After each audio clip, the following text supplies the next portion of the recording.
you heard of the butterfly effect? The butterfly effect was a doctoral thesis written in 1963 by Edward Lorenz, and it was presented to the New York Academy of Sciences and laughed out of the place. It's crazy. The butterfly effect stated that a butterfly could flap its wings on one side of the world and set molecules of air in motion that moved other molecules of air that would eventually move other molecules of air that could eventually create a hurricane on the other side of the planet. The butterfly effect. It was nuts. But it was interesting.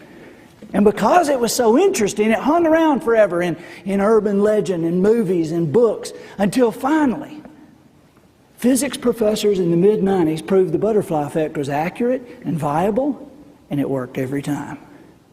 And not just with butterflies either. It worked with any form of moving matter, including people.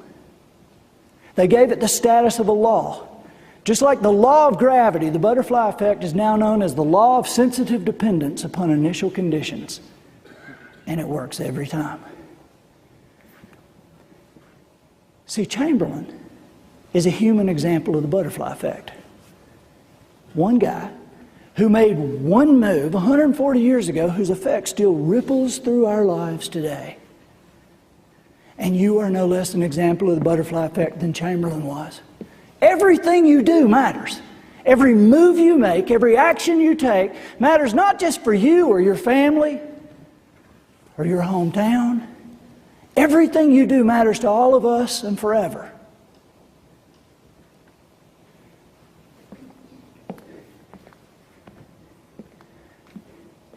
I was in a hotel room a couple of years ago.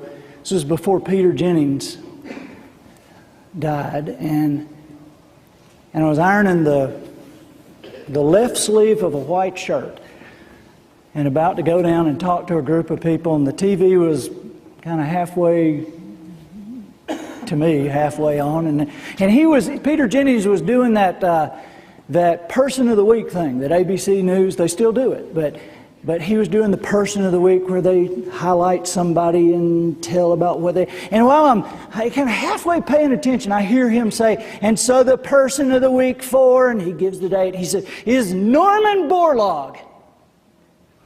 And man, when he said Norman Borlaug, I put the iron down, I ran in front of the TV set, my jaw was around my knees. Norman Borlaug, I didn't know the dude was still alive. I knew who he was. I had written a book called The Lost Choice that tells the proof about how much a life matters. And I'd wrapped a story around it. And I had done some research and I'd found out about Norman. I had like 2 paragraphs in the book about Norman Borlaug. I knew who he was. They had calculated that his work, hybridizing corn and wheat for arid climates, his work through the years, the plains of Siberia, the Dust Bowl of Western Africa, our own desert Southwest, South and Central America, that his work, hybridizing corn and wheat for arid climates, had saved from famine the lives of over 2 billion people. The guy saved 2 billion lives. And for that, he was Person of the Week. It kind of aggravated me because I remember thinking, it's not Norman Borlaug. I was talking to the TV, it's not Norman Borlaug that did it. It was a guy named Henry Wallace. Henry Wallace was Vice President of the United States under Roosevelt. And a lot of people think, wait a minute, I thought Truman was Vice President under Roosevelt. Well, that's true. But remember, Roosevelt served 4 terms. He had 3 different vice presidents, and the middle one was the former Secretary of Agriculture, a man named Henry Wallace, who, while he was Vice President of the United States, used the power of that office to create a station in Mexico whose sole purpose was to hybridize corn and wheat for arid climates. And he hired a young man named Norman Borlaug to run it. And it was Norman Borlaug who won the Nobel Prize, and it was Norman Borlaug who got Person of the Week. But when you think about it, it was Henry Wallace who saved the 2 billion people, wasn't it? Really?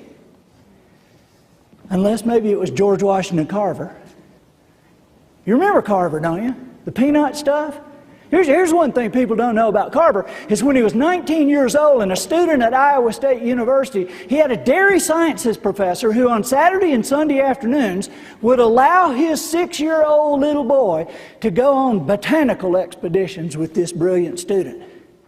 And it was George Washington Carver that took this little 6-year-old boy and pointed his life in a direction. It was George Washington Carver that took this 6-year-old Henry Wallace and put a vision in his life about plants and what they could do for humanity. It's amazing to think about it. Isn't it? George Washington Carver flapping those butterfly wings with the peanut stuff. 266 things he developed from the peanut that we still use today. He flapped his butterfly wings with the sweet potato. 88 things he developed from the sweet potato that we still use today. And while nobody was even looking, he just flapped his butterfly wings a couple of times with a little 6-year-old boy and just happened to save the lives of 2 billion people and counting. So when you think about it, maybe it was Carver that should have been Person of the Week.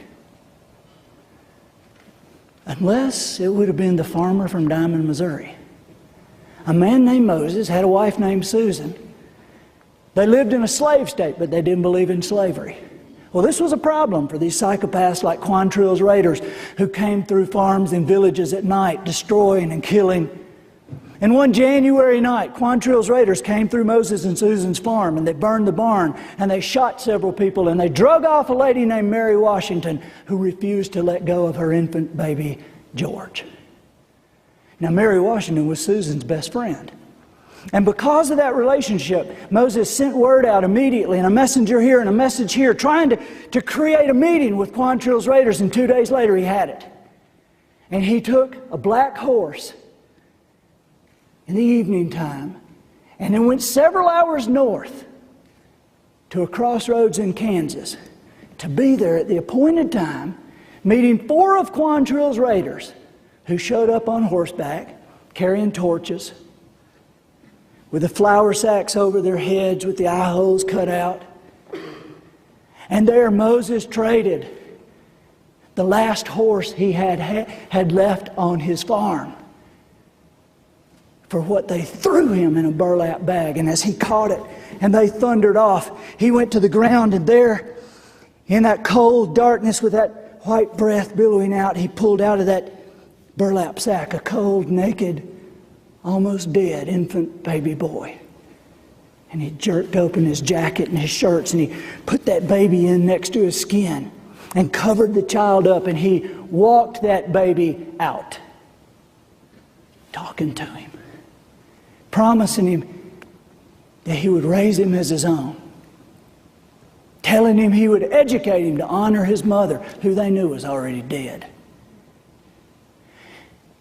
And that was the night he told that baby he would give him his name. And that is how Moses and Susan Carver came to raise that little baby, George Washington. So when you think about it, maybe it was the farmer from Diamond, Missouri that saved the 2 billion people. Unless. And hey, you guys know we could do this all night. How far back could we go? I mean, really, how far back could we go to show whose move, at what time, at what point in history? How far back could we go to show who it really was who saved the 2 billion people? A number that continues to increase while we sit here. How far back could we go? And how far forward could we go in your life? How far forward could we go to show the lives that you'll touch? I mean, there are generations yet unborn whose very lives will be shaped and shifted by what you do tomorrow, and the next day, and the next, and the next, and the next. Because everything you do matters.